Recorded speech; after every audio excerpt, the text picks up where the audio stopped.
Welcome to Mamas in Training, a podcast that gives new moms guidance and community from moms who have been there.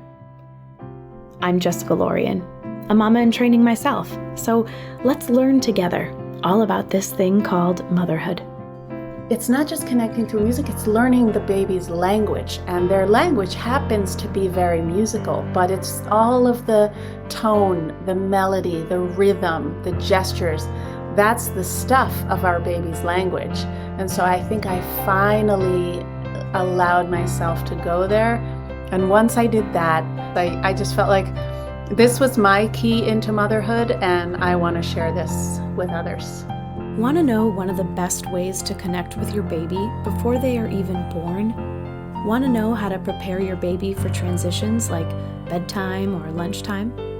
Want to know what the number one way is to soothe your baby without your arms? That answer is your voice. On the show today, Vered Benhorin from Babies in Tune tells us how we can start to create that bond and attachment to our baby when they are still in the womb with the use of our voice and the power that it has. Here is Vered. With that first that I didn't sing with, it's not just that I didn't sing with him, I wasn't fully connecting to him, only because I got to see how it is with the second and third. I mean, otherwise I wouldn't have known. But at some point, I did start to sing to him. And I remember that when I started to sing to him, I would just make up these little ditties about what I was feeling, what he was feeling, our time together. And when I started doing that is when I finally felt connected to him. You're an award-winning musician, music and psychotherapist, mom of 3, but you didn't start singing with your baby right at first. And then when your third was born, your daughter, you did the opposite. You took her on a road trip. And as you said, you had a 5-month-old roadie. So how did it feel to have her by your side during that time? Yeah. First of all, I love the research you did. Good for you. It was great. By the time my third was born, I was much more surrendered to the mom role. I was actually someone who fought it. It doesn't seem that way when you look at the work I do now. I think people are like, oh, she's just one of those born nurturing mamas. No, I fought it hard at the beginning. And, it's such kind of an assault on your identity and your space, your time. And I was like, this is not going to change my life. I'm going to continue doing the things I do. I was a therapist at the time at an addiction clinic. I loved the work I was doing. I was doing music therapy in different places. I started a PhD program right as I got pregnant. I was like, no big deal. And so, but that also meant that I was giving up on music. I had given up on my dream as a rock star. When I got pregnant, I was like, all right, I'm going to be a grown-up now. I'm going to go learn to be a therapist, and that's what I'll do. And so by the time my first came around, it was complicated. I had a complicated relationship with music. I had given it up for him. So I didn't sing at first. And the reason why with my third, I was able to take her on the road trip, I was just much more... I molded to her and she molded to me. I was already smarter about motherhood. I wasn't trying to fight it. So yeah, that's why it was just more organic by the time she came around. You mentioned that you wanted to be a rock star and that you had to give up on your rock star dreams. But this is the most beautiful thing I think I've ever heard. When your baby looked into your eyes as you were singing, you say that you were connected and you felt more like a rock star than you ever dreamed. Gosh, is that beautiful? How can all women out there embody their inner rock star as a mom? Such a good question. What I think is so beautiful is that our babies want to hear their parent more than anyone. They want to hear the voice of their caregiver, and more than anyone, the person who carried them, right? Because that's the voice they heard from conception. This is the voice they've been hearing. And yes, it sort of sounds like this, when they're in the room, it's a womb, it sort of sounds like it's through water. But this is the voice that they've been hearing. And so there have been research studies showing babies respond most of all to those first voices. But there's another part of this. There are also studies showing that babies respond to singing more than speaking. They become more alert, more engaged, more soothed. Their cortisol levels go down, they become calmer.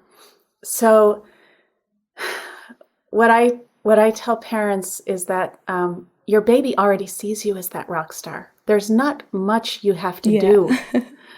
It's just a matter of doing it. I mean, even today I had a class and a couple of the moms there, I think most of us feel insecure when we sing. And I'm saying from the people who have never done it to Beyonce. We all do. It's just, it's partly because when we sing, it holds emotion. It's not just when we speak, it's sort of more in our intellect. But singing bypasses our intellect and it comes from our emotion, and that feels really vulnerable. And so all of us, and you know what? I would put my money on the fact that every single one of us has been told not to sing when we were little. At some point we've been told to shut up, don't sing that, whatever. So we need to get through that. But I think that our baby is such a perfect opportunity because they just want to hear you. And you don't have to do it near anybody else except for your baby. But if you do bring yourself to sing with your baby, you will feel like a rock star. They're going to gaze into your eyes and their eyes are going to say, just more of that. Do more. Those clients that do feel that hesitation, they don't feel like they sing, what kind of tools do you give them to just take those baby steps? What can they do? Yeah. So the first thing is to just really recognize that we all feel that way, literally. There's a few different ways to come at it. There's the physical, emotional, and logical. I think I usually tackle the logical first, which is that, and this is, everybody wants their babies to grow up being musical, but none of them are going to do that unless they see us enjoying it. So the more that our babies see us enjoying anything, when they see us enjoying being on a phone, they're going to want to be on the phone. So the more they see us enjoying anything, they're going to want to do that thing. And so that's the first thing I say as like an argument of, look, forget the vulnerability stuff. You want to do this for your baby. I know you do, because if you can find a way to enjoy this, your baby is going to also. But from a physical standpoint, it has to do with, first relaxing. And I do teach a soothing technique, and we do some exercises. We put our hand on our chest. We see if we can make a resonant sound. We talk about the belly. We talk about the jaw, and just bring our attention to the body. But especially when we sing to soothe, because the baby's not going to be soothed if we're not.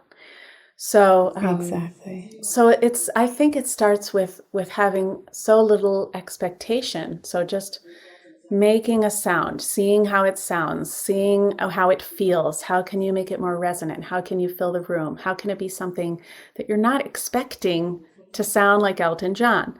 But there are other little things that I suggest. For instance, with the lullaby, I think it's really nice for parents to take, let's say, earbuds and just put one in and put your lullaby in so that you have a little bit of help. Specifically talking first about pregnancy. I think it's fascinating. I was reading some info that you were talking about when a baby is in utero. So at what point can they hear and connect to music? Yeah. So I think it's at 18 weeks they can start to really hear, but at 26 weeks they can really distinguish. That's when they start to have a memory of what they hear later. It's unbelievable that then these babies. Yeah. So I loved this one study where the parents, there was a control group that didn't play any music, but the parents who were playing Twinkle Twinkle 5 times a week. And when the babies were born, at birth and at 4 months, they played Twinkle Twinkle, but with a slight melody shift. And the babies who had heard this song over and over responded. That's how you know that they remember it, right? Because it's really hard to know, do they remember it or not? How are you going to find that out? And the way they usually do things like this with babies is, are they moving their head? Are they keeping their gaze on something? Are they showing a preference? And so these babies consistently showed this awareness of, wait, that's different. That was a different note than I'm used to, which is so fascinating. I mean, these little musicians from day one. Yeah. I have a friend that I recently reached out to after doing the research on you because her baby would soothe to Metallica. And so I sent her a text just last night, just out of curiosity, because I said, after reading everything that you were talking about, I said, did you play Metallica when you were pregnant? And she was saying that, yes, her husband would play some other program often, and on the program, it would have a lot of Metallica. And then it was something he was just watching a lot and listening to a lot, and that continued into when the baby was born. And literally, they'll be on a drive, and she's taken videos of this before. Sweet little Ellie will be in the back, and she'll be upset. They put on Metallica, and she goes right to sleep. Oh my God. And she relaxes. I mean, you cannot make that up. That's pure genius. Amazing. It's amazing. And I think the really good thing to remember with that story, people think there's like a specific type of music. There has to be the type of, it's not. It's just going to be the thing that soothes us, that feels good for us. And if it happens to be Metallica, great. Let's say for me, it might be like How Deep Is Your Love or something like that. Every time I hear this song, I kind of relax a little. And baby from the fetus, picks up on this relaxation, this association to calm. It goes even further than that there was the study that I love, this is like such a good argument for this stuff. It shows that if you play or sing your lullaby when the baby is in the womb, later on, they sleep for longer amounts of time. They're soothed for longer amounts of time. Wow. If that isn't an argument for this stuff. Absolutely. So that's clearly a very tangible thing that pregnant women can get started on. Pick a lullaby, or would you say more than one, or just the one lullaby? That's a good question. I would say to kind of go with one, but it might be different for your partner. Your partner might want to have a different lullaby, and that is fine. Your baby's going to end up associating each lullaby with the partner or with the person. What are some other things while you're pregnant that you can do to start getting your baby used to music and all of the things to, whether it's just enlighten them and make them happier, or whether it's the soothing aspect? Yeah. So I think there's two big ones. One of them is dancing.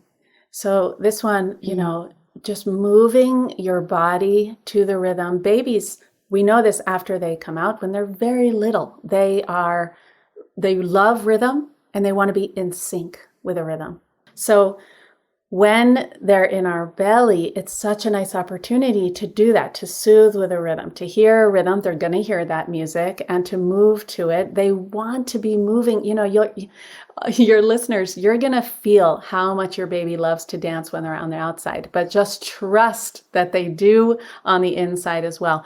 And I think it's so good for mama too. I mean, I remember I would spend a lot, especially with the third, again, because I just was surrendering to the whole thing a lot more. But with the third, I did a lot of dancing, and I kind of would imagine myself in the forest, with like other pregnant women, the way maybe it was at some point. And just kind of feeling this big, just feeling very Mother Earthy, you could kind of this flower, and music helps us get out of our thinking, like I said. So that's definitely one, is to dance.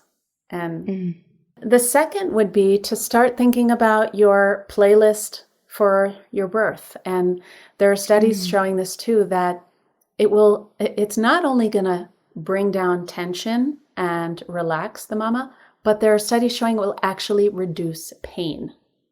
So, yes, to start getting together your playlist and just knowing that you might have a different playlist for this baby as opposed to if you're going to have another baby.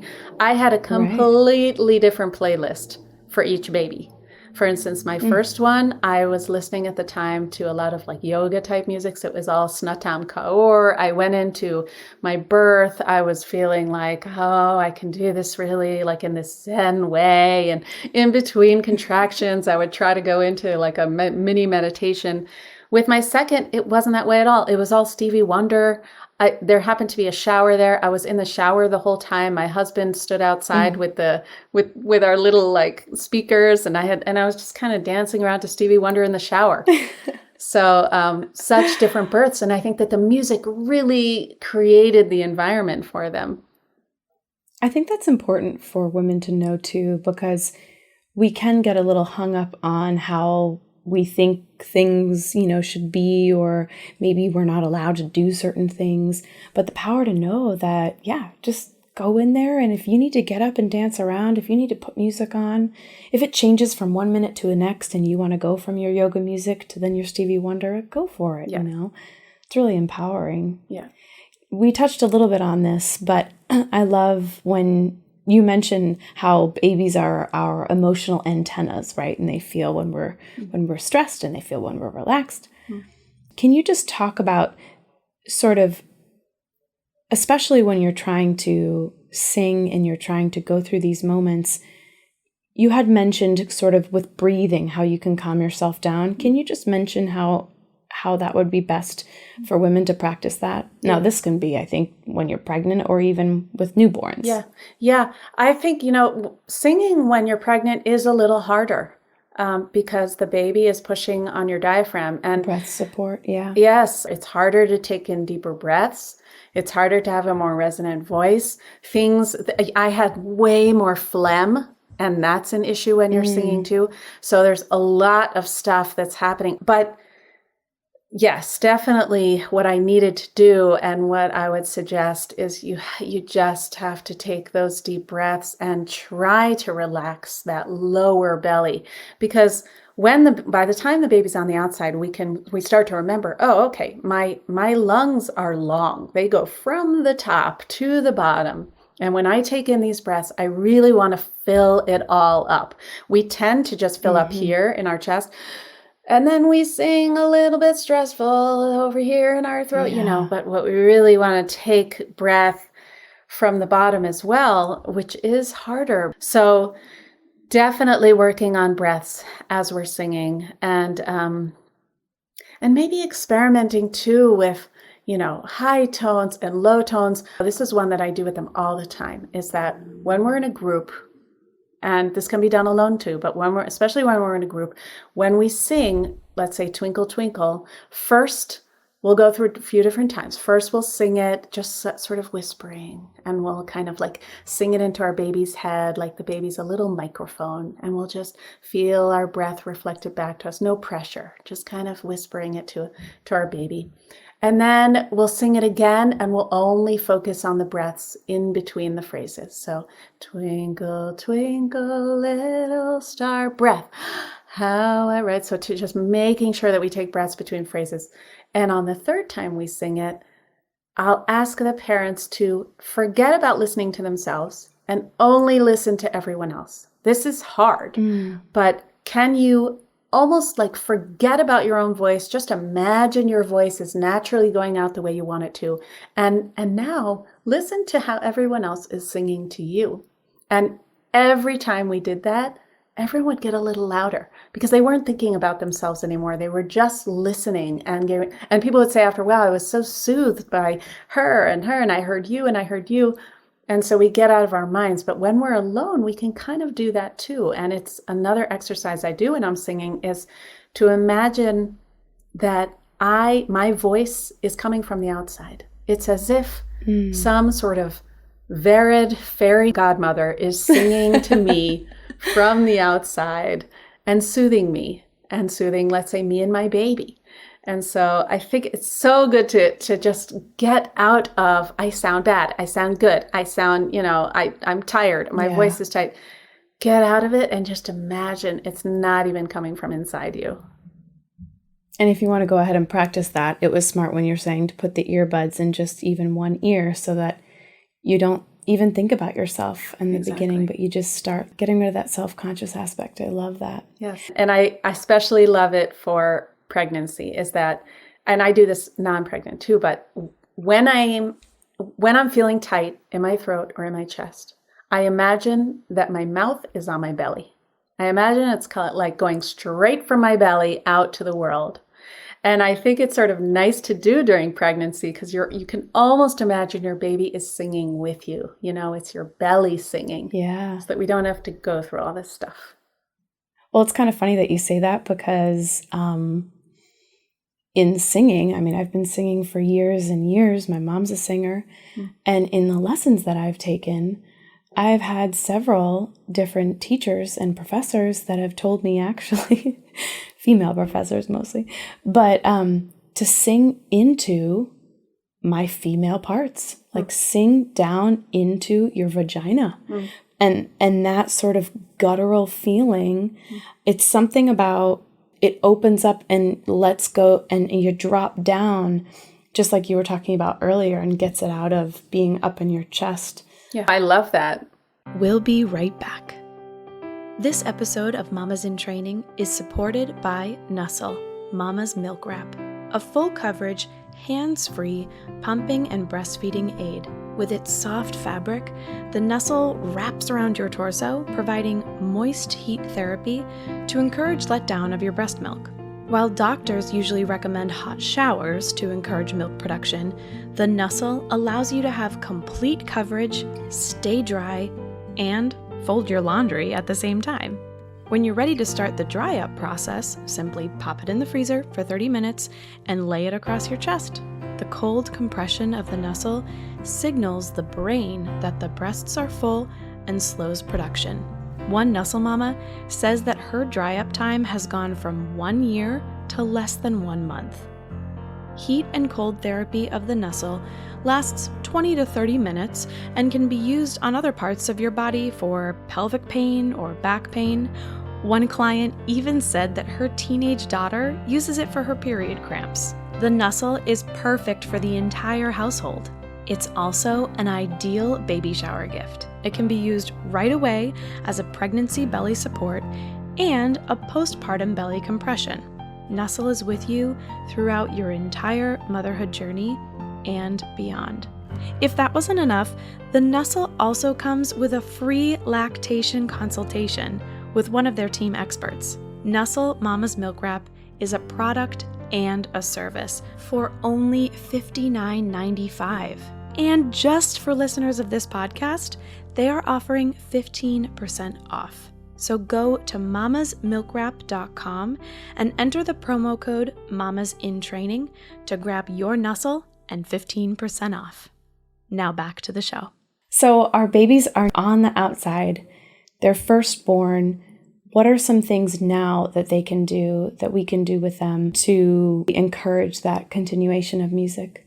Okay, so the very first thing I teach parents is to start understanding your baby's cues and signals through tone and rhythm and all this stuff. Meaning, what are the subtle cues in the face? And it's really like face, body, voice. That's how our baby relates to us. That's their language. It's not going to be English, of course. It's going to be these other things. So what are these subtle cues that your baby's doing to show you that they're getting fussy, that they're overstimulated, that they're overtired? And so to start to look for these, and we do name some of these, and then we look at some happy cues. Like, for instance, I'll give you one. When they're fussier, their vocalizations are going to be more guttural, more like sort of the way we go, oh God, oh, I'm so tired. As opposed to when they're happy, it's like, higher type of babbly.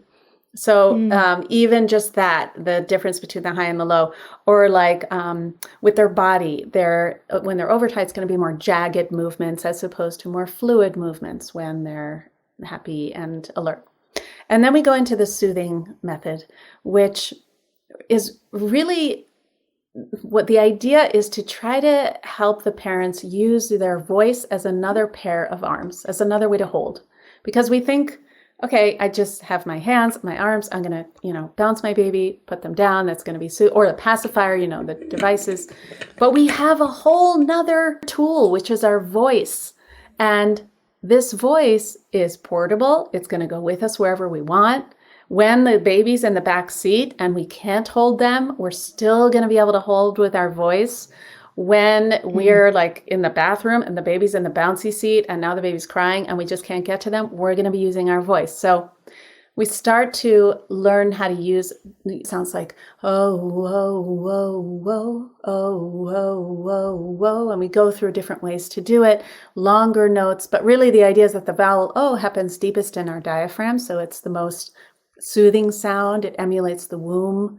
And then we start talking about how to use music with your daily routine. Lullaby is a perfect example because, as we said before, babies remember music and they associate it with a feeling. So like just the way they associated, Metallica with mama feeling good, they associate a song, they can associate a song with sleep. And you guys, if you remember nothing else from this podcast episode, please take this, which is that pick your lullaby and be consistent with it, because the more you're consistent with it, your baby is going to associate that lullaby with sleep, and you're going to start singing the lullaby. The baby's just going to yawn and, rub their eyes, and they're going to be tired because it's going to be a physical association, a very behavioral cue. So that's with the lullaby, but the same kind of theory goes with them having a morning song. So for the reunion, you're going to sing your morning song. Baby's going to start to know, oh, okay, she sang this now. She did not sing it at 3 a.m. She didn't sing it at 5 a.m. She sings this now. Yeah. And this is our reunion song. This is our time to be together. There's other elements to it, which is like singing it when you're still in the dark room with the white noise and then slowly moving out so that you're helping your baby transition to the chaos, to the light. But same thing with baths. It's really the idea of the cleanup song. So maybe people understand or remember, right? Preschool kids, like what does the preschool teacher do? Exactly. Everybody, everywhere. Right. Yep. And then the kids are sort of like robots starting to clean. So it's the same kind of principle. And it really does work. I mean, the reason music works more than if I'm going to say every night something like, okay, I love you, baby. I'll see you tomorrow. Mama loves you so much. And then the next day I go, it's bedtime. Bye. I love you. I'll see you soon. Every time I change it. But with a song, every time it's going to repeat, sleep, my baby, sleep, my baby. Not only that, there are research studies showing that parents who are non-musicians tend to sing their lullaby in the same key every single night, not even realizing it. And there are so many other things that are not straight ahead related to music, like I said before, related to really our way of speaking with our baby, like mirroring their vocals. So mirroring our baby's vocals really encourages language. And there's ways to do it that can encourage even more. Like if we really stretch our vocal dexterity and we try to do all the vocalizations that our baby does, leaving the space, letting your baby respond, it really turns into this conversation. And this, again, studies show this will help your baby develop language. I also find that, at least with the kids that I've babysat and things like that, the kids really remember through song so much better than just if you tell them something. So I've found that if I want a child to remember something, if we make a song to whatever it is, it can be 2 weeks that we don't come back to it. But I say, now, what was that? How does this thing happen? And then they sing it and they remember. Yes. So that's even something I feel like when they're even toddlers and you're going into that phase and they're really starting the educational aspect of things. It's like, that can be useful too. Right. It's like the ABC song. And, we actually do it intuitively. Babies' first words tend to be the ones that we intuitively sort of sang. Like for many babies, their first word is, uh-oh. Why? Because every single time we sing-song it.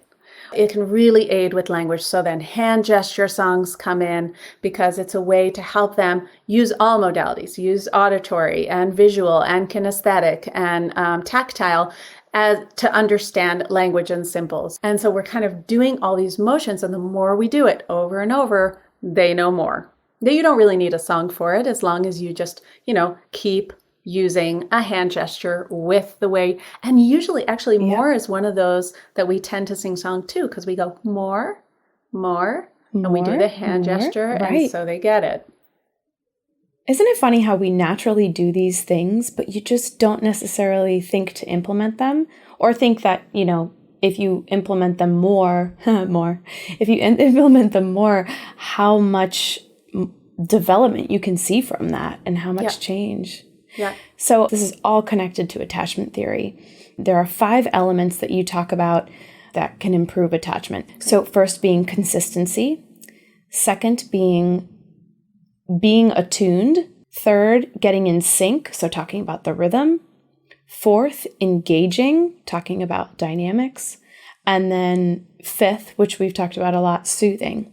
So going back to the beginning, consistency. You mentioned this is sort of like a Pavlovian response with the lullaby and all of this, and keeping that consistent all the way through daily. Yeah. And there's 2 ways to think about consistency. One is with actual behavioral things like having a lullaby, like let's say, always having a dark room or trying to be on a routine, all that. But what consistency means, first of all, with attachment theory is our responses.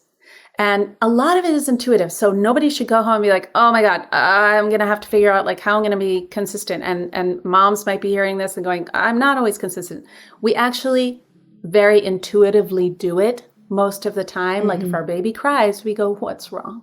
Come here, baby. And if our baby smiles, we smile at them back. We consistently respond in the same way. And that's teaching our babies that they can count on us. So the second one is being attuned, which I think is so interesting because you talk about it connecting to their current state or the state we want to put them in, right? And those transitions into bedtime or into morning time or whatever. Right, exactly. I mean, really it has to do with those cues we were talking about before, is trying, we're constantly working to attune. That's why I call my business Baby in Tune. This is the work of the parent, is to constantly attune to what's right in front of us. Take in every moment our baby's responses as is and say, okay, what is my baby communicating right now? Is my baby communicating overtired, overstimulated, happy, engaged, and according to every single minute, how am I going to respond to that in a new way? So the third one is getting in sync, which we talked a little bit about, this rhythm that we can start dancing or swaying or bouncing during pregnancy. And then, of course, when they're born, and having that be consistent and matching it all the time. Yeah. I think it's important to say, and this is what I want you to just sort of touch on. You mentioned that even at 4 a.m., when you don't necessarily want to have the rhythm, have some sort of synchronicity with that, but that's when we really need it, right? Totally. Not only that, that's when it's going to help us. Because at 4 a.m., we're going like this, twinkle, twinkle, little star. Oh my God, I want to go to sleep. This is awful. But if we actually just get into the rhythm, if we just get more in sync, twinkle, twinkle, now I'm bouncing the baby to the rhythm, the baby's going to feel way more relaxed. I'm going to have increased stamina. I now can sing this 2 times through because this is way more enjoyable for me too. And it lowers your cortisol levels too, which will help at 4 a.m. Yes. I would think. Yes. I think the number one key of all this is if your soothing method is not soothing you at the same time, it's just not going to work. Yes, absolutely. So number 4 is engaging. I think this is important for us to remember because we can get so caught up in the way things normally are or should be, but it's those responses to dynamics, right? Playing with the high and the low and the starts and the stops and the loud and the soft. Yes. So there's 2 ways to think about it. One is leading the play and leading the engagement, leading these dynamics like you're talking about, like even just a shaker going, shake, stop. And the babies Right. love that anticipation. And then engaging also has to do with letting your baby lead the play and engaging with them exactly where they are, which would mean being in their explorer state, being fully mindful, and just our babies, they're like little Buddhas. They're just so present. So when we do this exercise in class, it's really about how can we get into the explorer state so that we can engage with them there too. And finally is soothing, the element of soothing. And I think what I will take away from this the most, and I hope moms listening and mamas in training will take away, is that aspect that when you don't have your arms free, whether that's in the car or you're doing the dishes or their laundry and your child needs you, but you can comfort them and soothe them with your voice. Yeah, absolutely. All of these elements are so important. Where can people find you, get connected to you in the classes that you do, find your music? Tell everyone how they can connect more with you. Okay, so if you want to take a class, these days they're all remote, which has been amazing because it's just amazing to connect to parents from all over the world and all over the United States. So that you would find at babyintune.com. And anyone who's listening, you're welcome to come to a trial class. Just tell me, hey, I heard you on the podcast. So that's babyintune.com, and there's some more information there about the classes and everything and my approach. Then all the music can be found on Spotify and Amazon and iTunes at Vered. That's Vered. And also I have a lot of stuff on YouTube. So if you're looking for all the hand gestures and some videos, that's on YouTube at Babyintune. And if you don't have the time to actually come, weekly to a live remote class, I have an online course which is called Baby Crash Course. So it's babycrashcourse.com. It's like a 10-day class, and it really teaches you all of the stuff I talked about here, but a little more in depth. You can go according to your own speed. You can listen while you're nursing. It's just a really simple way to do it. And the final thing is, I told Jessica before, I would love to offer you guys, if you want a video on the soothing method, then I'm going to give Jessica the link, and or you can go to babyintune.com/soothing method. But I'll give Jessica the link too, and then you'll be able to download a video and a little cheat sheet of how to do it. That would be amazing. I'll put that link and all the other links to everything that you said in the show notes so people can find it there. Thanks, Vered. That's amazing. And growing up in a musical family, music has always been so important to me. And the fact that this is so, we can pass this on. It's such a beautiful gift of a part of ourselves that we can pass on to our children.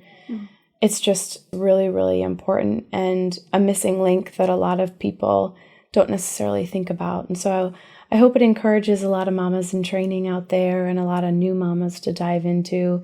And if you're a mama of, a 5, 10, 12-year-old, it's still not too late. You can still add in amazing opportunities to include music into your life. But I have learned so much from you, and I'm really, really grateful that we had this opportunity to talk. Thank you so much for your time and all of your knowledge. Thank you so much. It's been such a lovely conversation. Honestly, you have done such great research. You were reminding me of things that I wrote. I was like, wow, that was good. So thank you for really asking such great questions. It's such a good conversation. If you enjoyed the show today, be sure to subscribe so you don't miss an episode, and leave a review on Apple Podcasts so I know how to better serve you. I'd also love for you to join our community of Mamas in Training on Facebook.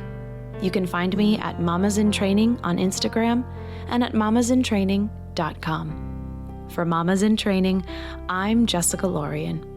We're in this together.